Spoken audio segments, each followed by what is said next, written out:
Episódio 2: Traição. Minha namorada me trocou pelo cara rico, então fui pra guerra. Tem gente que procura motivo pra fazer as coisas. Tem gente que faz coisas por amor. Eu fiz as duas coisas. Quebrei a cara e fui literalmente pra guerra. Pra morrer? Não. Pra ficar mais ainda de coração partido? Também não. Foi pra me encontrar e pra me entender.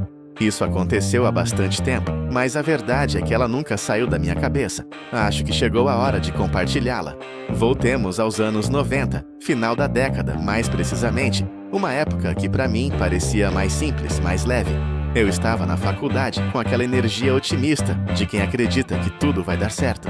E como muitos caras jovens, achava que tinha encontrado o amor da minha vida. O nome dela era Courtney. Courtney era inteligente, bonita, espirituosa. Ela tinha aquele tipo de carisma que fazia qualquer sala girar em torno dela. Estávamos juntos há cerca de 2 anos, e embora todo mundo dissesse que era cedo demais para pensar em algo sério, eu já me via construindo um futuro ao lado dela. Casa, filhos, carreira, tudo com ela. Eu acreditava de verdade que ela era a pessoa. A gente fazia planos, passávamos horas imaginando viagens, onde moraríamos, como seriam nossos filhos. Ela falava de Paris com os olhos brilhando, dizia que queria ver a Torre Eiffel à noite, e eu sonhava em levá-la. Tínhamos aquele tipo de relação em que você acha que está em sintonia total, mas no fundo, você só está ouvindo o que quer ouvir. O que eu não sabia é que enquanto eu sonhava com o nós, ela já estava pensando em outro caminho. E neles, eu não estava incluído. Courtney começou a sair com outro cara, Mike. O problema não foi só o fato dela ter se envolvido com ele, foi o fato de ter começado esse relacionamento enquanto ainda estava comigo. Sim, ela me traiu. E o mais irônico é que eu sabia quem era o Mike. Ele estudava conosco, embora em outra área, e tinha a reputação de ser o tipo de cara que nunca teve que lutar por nada na vida. O pai dele era rico e influente, e o plano era que ele seguisse os passos da família. Harvard Law School, e depois um cargo garantido num escritório renomado. E pelo que ouvi mais tarde, ele conseguiu exatamente isso, mas estou me adiantando. Mike era o estereótipo do filhinho de papai, sempre de roupas caras, arrogante, o tipo que fazia piadas passivo-agressivas, disfarçadas de elogios. Lembro de uma vez em que ele comentou sobre a minha mochila, dizendo que parecia coisa de pobre aventureiro. Eu ri, mas por dentro aquilo me incomodou. Só não sabia que ele já estava, naquele momento, cavando seu espaço ao lado da minha namorada. Na época, eu não sabia de nada. Só comecei a desconfiar quando Courtney ficou mais distante, mais fria. As mensagens diminuíram, os encontros passaram a ser cancelados com desculpas esfarrapadas. Comecei a me sentir como um estranho ao lado da pessoa que mais confiava. Era como se ela estivesse presente fisicamente, mas emocionalmente em outro lugar. Até que na formatura, sim, nós 3 estávamos no mesmo ano. Courtney e Mike decidiram me contar juntos que estavam noivos. Sim, você leu certo. Noivos.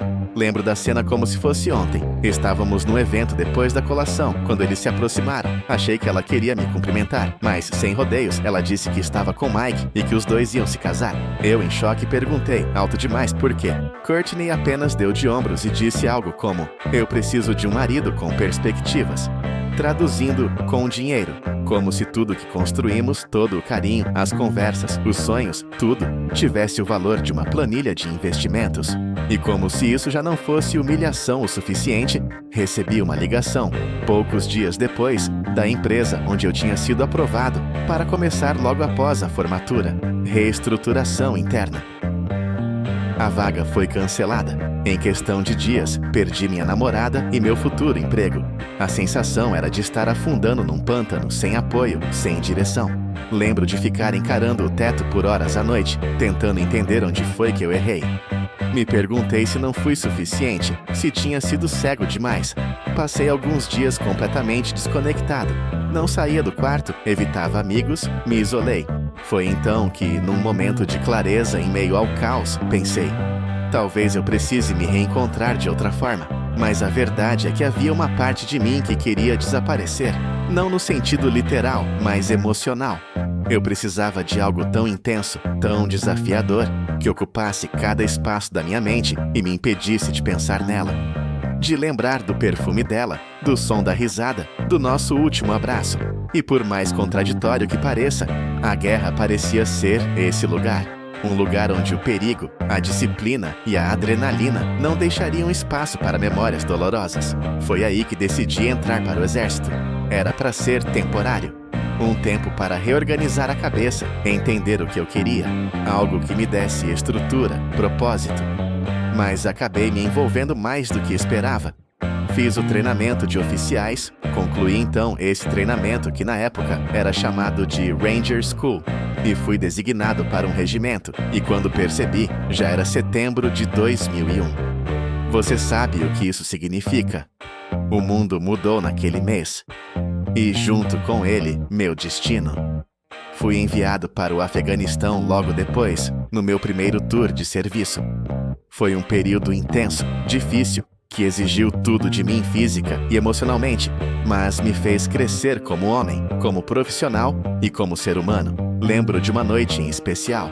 Estávamos acampados num vilarejo isolado e um dos soldados começou a tocar violão. Era uma melodia suave, quase triste, e por alguma razão aquilo me pegou de jeito. Senti uma onda de nostalgia, como se o som abrisse uma porta para tudo aquilo que eu tentava esquecer. Vi o rosto da Courtney. Vi nós dois dançando devagar no quarto dela, com uma música parecida tocando no fundo. Aquilo me destruiu por dentro. Me afastei dos outros e fiquei olhando para o céu estrelado, tentando lembrar porque eu ainda sentia algo por alguém que me traiu tão profundamente. Outro dia, durante uma patrulha que deu errado, um dos nossos caminhões bateu numa IED. Foi um caos. Lembro de correr, de puxar um dos rapazes feridos para longe dos estilhaços. E no meio da fumaça, um pensamento aleatório me atingiu. Courtney nunca saberá disso. Nunca saberá o que estou vivendo agora. Nunca vai entender quem eu me tornei. E talvez aquilo tenha sido libertador. Era como se eu finalmente estivesse deixando ela no passado. No meio da poeira, das missões noturnas, do barulho dos helicópteros, havia pouco espaço para lembranças sentimentais. Mas teve um dia, numa missão particularmente difícil, em que nosso batalhão foi cercado. Estávamos em uma área montanhosa e pouco mapeada, com visibilidade limitada e acesso quase impossível para reforços. As comunicações foram cortadas por interferência e, por alguns minutos que pareceram horas, estávamos isolados. Os tiros vinham de todos os lados. As explosões ecoavam pelas encostas e o som seco dos disparos cortava o ar. Eu me escondi atrás de uma formação rochosa, completamente paralisado. O suor escorria pelas minhas têmporas e minha respiração estava tão acelerada que mal conseguia ouvir meus próprios pensamentos. Foi como se meu corpo tivesse travado por completo. Naquele instante, enquanto o caos se desenrolava ao meu redor, algo estranho aconteceu. No meio do barulho, do medo e da fumaça, tudo ficou silencioso dentro de mim. Eu ouvi com clareza uma voz.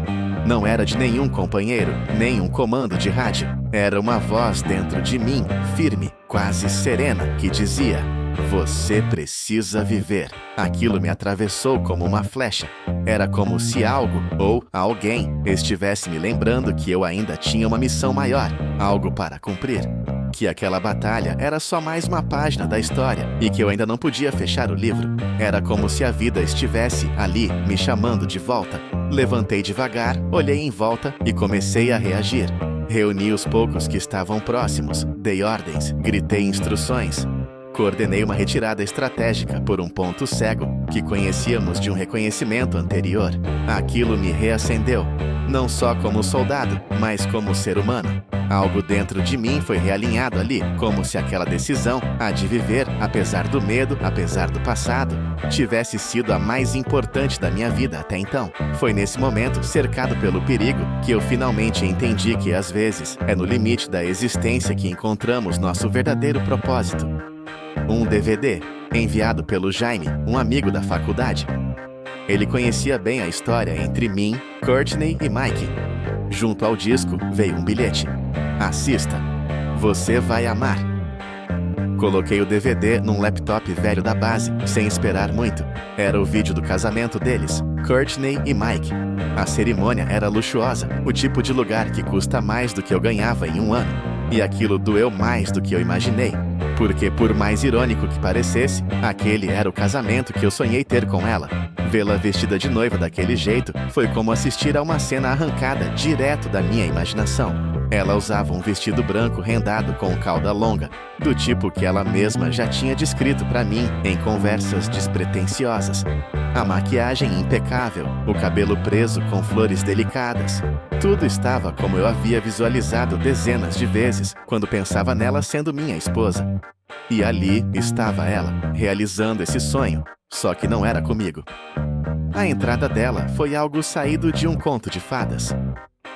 Courtney chegou em uma limusine branca brilhante, daquelas que você só vê em filmes ou casamentos milionários. Assim que a porta se abriu e ela desceu, os convidados suspiraram. As câmeras captaram cada passo, cada sorriso ensaiado. Havia pétalas sendo jogadas no chão e uma trilha sonora clássica tocando ao fundo. Era tudo perfeitamente calculado, tudo esteticamente lindo. E mesmo com tudo aquilo, o que mais doía era saber que, durante muito tempo, aquele era o cenário que eu imaginava viver ao lado dela. Enquanto assistia ao vídeo, eu me peguei sorrindo de um jeito triste, porque a verdade é que o vídeo do casamento dela não era apenas a celebração de uma nova vida, era também o enterro simbólico da vida que eu havia planejado. Ver aquela cerimônia, com todos os luxos e exageros, me fez entender de vez que o que eu sentia não era mais amor. Era luto por um futuro que nunca existiria. Mas então chegou o momento clássico. Se alguém tem algo a dizer, que fale agora ou cale-se para sempre. Foi aí que o inferno se instalou. Um homem se levantou, alguém que eu não conhecia. Seu rosto estava carregado de dor e raiva. Ele perguntou em voz alta como Courtney podia fazer aquilo com ele. A expressão dela mudou na hora. Ficou pálida, desesperada. O homem, que apelidei mentalmente de Rick, começou a gritar que Courtney estava grávida do filho dele. Mike ficou vermelho como um tomate. Primeiro olhou para Rick, depois para Courtney. Era visível o choque, a decepção. A mulher com quem ele ia se casar, com quem traiu o ex-namorado, agora provavelmente estava esperando um filho de outro homem. Mas aí veio o segundo ato. Enquanto os convidados ainda digeriam o que tinha acabado de acontecer, outra voz se levantou. Uma mulher visivelmente grávida, apontando para Mike. "E como você vai cuidar do nosso filho?" Zrenia, ela gritou. Sim, Mike também tinha um filho a caminho, com outra pessoa. A mulher, que apelidei de Mary, abraçava a barriga como se estivesse protegendo o bebê de todo aquele caos.